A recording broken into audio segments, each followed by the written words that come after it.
ಸ್ಥಾನಕ್ಕೆ ಸೇರಿದ ಸಂಗೊಳ್ಳಿಯ ನಿಸ್ವಾರ್ಥ ಜೀವಿ ಕ್ರಾಂತಿವೀರ ಸಂಗೊಳ್ಳಿ ರಾಯಣ್ಣ. ತಾಯಿಗಿಂತಲೂ ತಾಯಿನಾಡೆ ದೊಡ್ಡದೆಂದು ಸಾರಿ ವೀರ ಪರಾಕ್ರಮಗಳಿಂದ ಬ್ರಿಟಿಷರ ವಿರುದ್ಧ ಹೋರಾಡಿ ಕಿತ್ತೂರಿಗೆ ಮೊದಲ ಜಯ ತಂದುಕೊಟ್ಟ ಕಿತ್ತೂರ ಚೆನ್ನಮ್ಮಳ ಬಲಗೈ ಬಂಟ.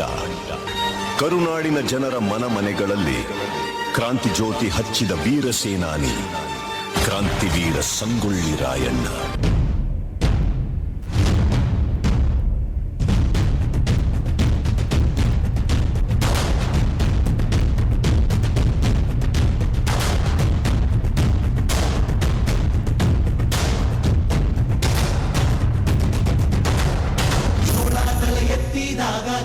ಗಡಿ ಮುತ್ತಿದಾಗ ಕನ್ನಡದ ಕಪ್ಪು ಮಣ್ಣಿನವನು.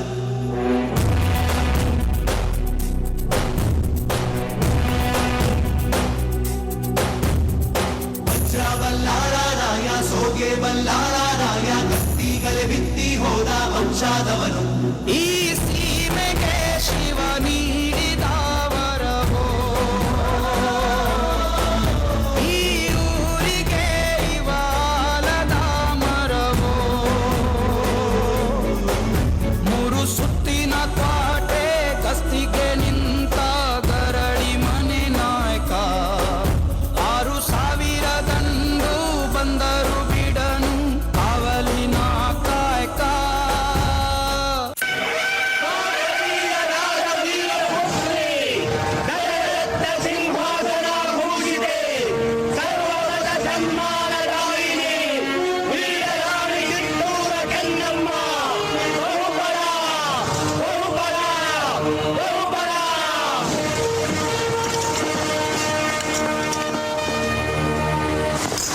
ಗುಡ್ ಮಾರ್ನಿಂಗ್ ರಾಣಿ ಸಾಹೇಬ್.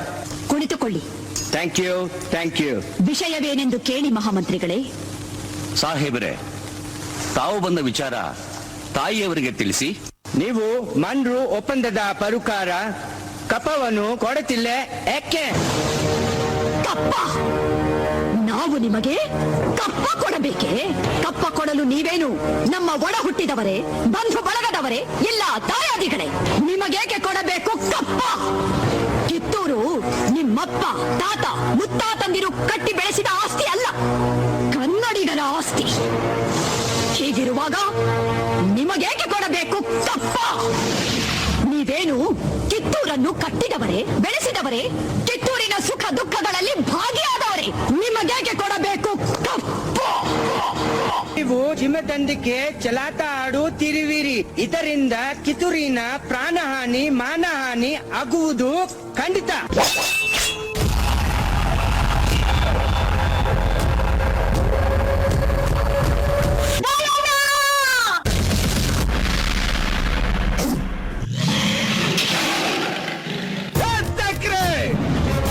ಕನ್ನಡಿಗರ ಮಾನಾಭಿಮಾನ ನಿನ್ನಂತ ಕಜ್ಜಿನಾಗೇನ್ ಗೊತ್ತೈತಿ? ಇದು ಕೆಚ್ಚದ ಕಲಿಗಳ ಬೀಡೈತಿ. ಅಂಜಿಕೆ ಎಂಬುದರಿದಿರ ನಾಡೈತಿ. ಕಿತ್ತೂರು ದೇಶಾಭಿಮಾನ ಸ್ವಾಭಿಮಾನದ ಗೂಡೈತಿ. ಇಂಥ ನಾಡ್ಗ ನೀನು ಜೀವ ಭಯ ತೋರಿಸ್ತಿ?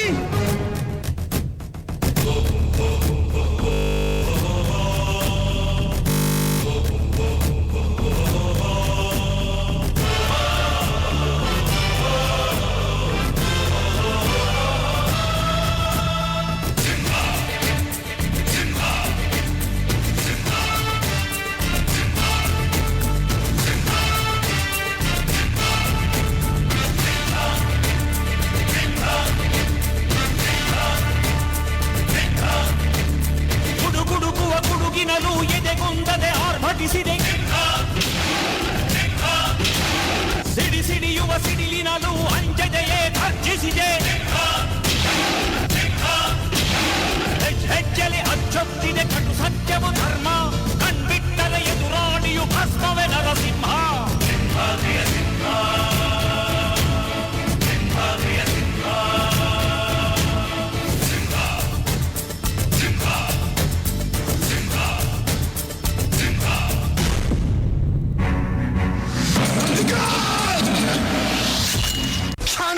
You are under arrest.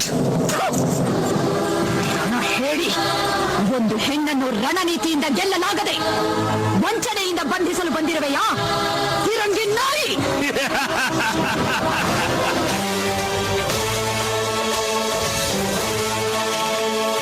ಗಂಡು ಮೆಟ್ಟಿದ ನಾಡು ಇದು ಗಂಡುಗಲಿಗಳ ಬೀಡು.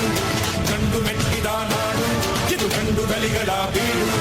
ಬಂಡು ಮಾಡದ ದಂಡು ಬಂಡಾಯ ಬೆತ್ತಿದೆ ನುಂಡು.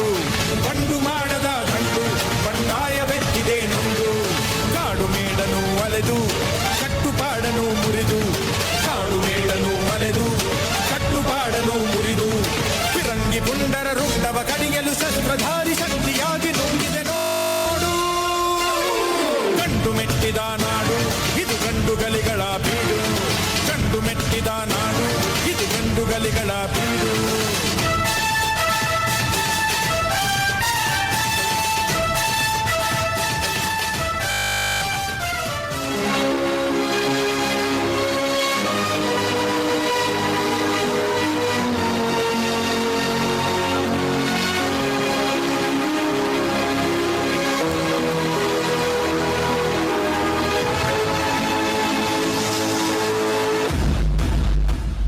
ರಾಯನ, ಇಲ್ಲಿನ ಛಲಕಾರ ನಿನ್ನನು ಕೊಲೆಗಾರ, ಚುಲಿಗೆಖೋರ, ಬಂಡುಖೋರ, ರಾಜದ್ರೋಹಿ ಎಂದು ಆಪಾದಿಸಿದೆ.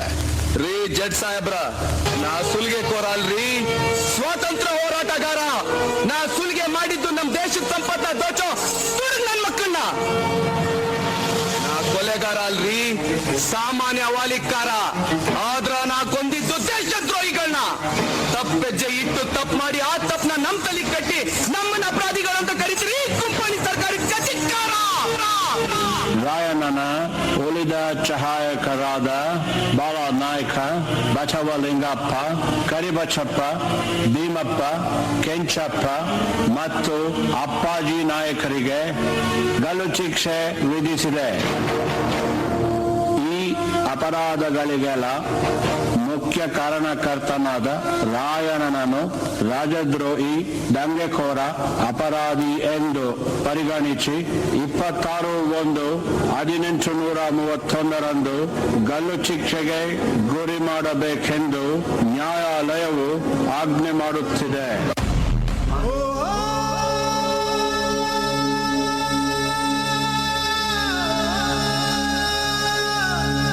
ಜನವರಿ 26ರಂದು ಗಲ್ಲಿಗೇರಿದ ಸಂಗೊಳ್ಳಿ ರಾಯಣ್ಣನ ಕಳೇಬರವನ್ನು ಅಲ್ಲಿದ್ದ ಅವನ ಅಭಿಮಾನಿಗಳು ದೇವಲೋಕದ ಪಾರಿಜಾತ ಪುಷ್ಪಮಾಲೆಯಂತೆ ಎತ್ತುಕೊಂಡು ಸಮಾಧಿ ಮಾಡಿದರು. ಇಂದಿಗೂ ರಾಯಣ್ಣನ ಭಕ್ತರು ಜಾತಿ, ಮತ, ಧರ್ಮಗಳ ಭೇದ ಭಾವವಿಲ್ಲದೆ ಹುಟ್ಟಿದರೆ ನಿನ್ನಂತ ಮಕ್ಕಳು ಹುಟ್ಟಲಿ ಎಂದು ತೊಟ್ಟಿಲು ಕಟ್ಟಿ ಹರಕೆ ದೇವಮಾನವನಿಗೆ ಪೂಜೆ ಸಲ್ಲಿಸಿ ಫಲ ಸಿಗಲೆಂದು ಸೆರಗೊಡ್ಡಿ ಬೇಡುತ್ತಾರೆ.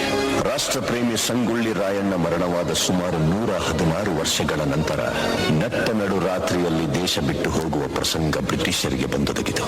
ಅಚ್ಚರಿ ಏನೆಂದರೆ ರಾಯಣ್ಣನ ಹುಟ್ಟಿದ ದಿನವಾದ ಆಗಸ್ಟ್ 15ರಂದೇ ಭಾರತಕ್ಕೆ ಸ್ವಾತಂತ್ರ್ಯ ಬಂದಿತು. ಗಲ್ಲಿಗೇರಿದ ದಿನವಾದ ಜನವರಿ 26ರಂದೇ ಭಾರತ ಗಣರಾಜ್ಯವಾಗಿದ್ದು, ದೇಶ ಪ್ರೇಮ, ಸ್ವಾಮಿ ನಿಷ್ಠೆ, ತ್ಯಾಗ ಬಲಿದಾನಗಳ ಪ್ರತೀಕ ರಾಯಣ್ಣ, ಕ್ರಾಂತಿವೀರ ಸಂಗೊಳ್ಳಿ ರಾಯಣ್ಣ. ಅದ್ಭುತವಾದಂತಹ ಪ್ರದರ್ಶನ.